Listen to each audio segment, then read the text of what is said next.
never goes smoothly. It's always a hot mess, and half the time you're adapting it and changing it all the time. But just so you guys have the foundation.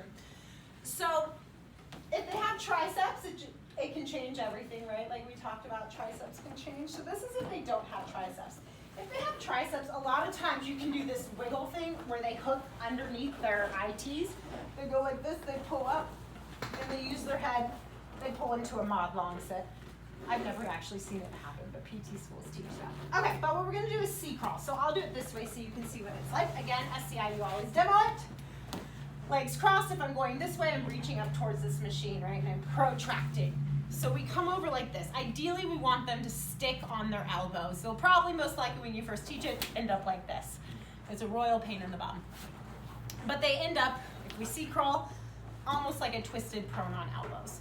So a lot of times what you have to cue is you actually have to cue them to use their head for the weight shift. So they're gonna rock their head back and forth, whip it back and forth, so their elbows can come in. From this position, they're gonna walk their elbows, right? The more I walk my elbows to my knees, my hips will flex with just tension in my body. It has nothing to do with my hip flexors.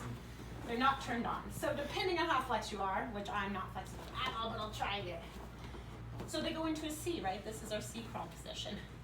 Hand goes behind the thighs, they pull, because right, we have biceps, C5, right? We usually have biceps. So they're gonna pull, push, lock out, whip around, and land back in a long sit posterior prop. So that's ideally what we want. Does it ever work that way? Lord, no. Never, never.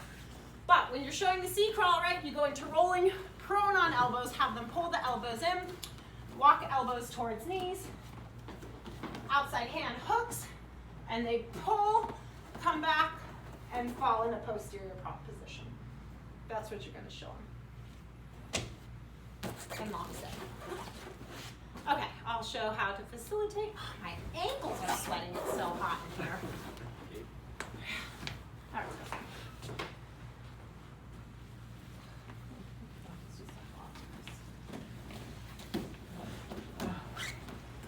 Are you here? No, sideline kind of twisted. Like if you felt, switch for a ring sit. Let's go you face that way so they can see what I do. Again, this never works out this way, so you just have to manage it. So if you're thinking about it, a lot of time, most of the time people are going to collapse on their elbows. They haven't learned how to use serratus. So that's why when you work with the SCI, you do a ton of prone stuff once they're able to tolerate it. So stay right there. So basic prone stuff, right? I have them do this all the time, all day long. Not 3 sets of 10, I want 3 sets of 80. They've got to learn how to contract serratus anterior. Walking on elbows, just on their stomach, back and forth, right? They're using abductors, they're using our delts, we're using our serratus. They're gonna do I's, Y's, T's, and A's. All that scapular strengthening, and the reason we do I's, Y's, T's, and A's, and W's, these are W's, is because of this. We need the scapular strength for them to hold that sideline prop in the C-crawl. So, we want to get under the shoulder to help stabilize. Remember where that bottom hand is, and to keep the troops off the hills. So when the bottom hand scoops, try not to do this way, yeah, because it's very close to the hills. So I always open hand it and kind of wrist extend it, so there's not any sort of misinterpretation about where my fingers are at, yeah. So don't be naughty. So usually the hand comes under, I wiggle it under, and I'm kind of scooping her scalp. I know it's hard to see, I'm trying not to let my booty, I'm not usually in this position, but so you can see, but my hand is open, like I'm gonna slap her, okay? And then I pull her up. So basically both my hands are under her armpits and I'm stabilizing her. Do you have enough room to C-crawl, or do you need to scoot back towards me? I think I'm okay. Are you sure you're gonna flex? Oh, am I going that way? Yeah, because they want, I look like I'm pregnant. It's hot, I'm sweating so bad. I'm like, Bennett is full of lies, man. He said the AC would be off. So, troops off the hills, fingers out. I've helped stabilizing your scalp. Because what's gonna happen if I don't do that, you've seen it, that's what's gonna happen. They'll completely collapse on it. So usually I'm under and I'm walking with them. So I'm laterally weight shifting so she can pull back. I weight shift, weight shift, weight shift. As she walks her way around, yeah? I know, because you didn't How did it bend?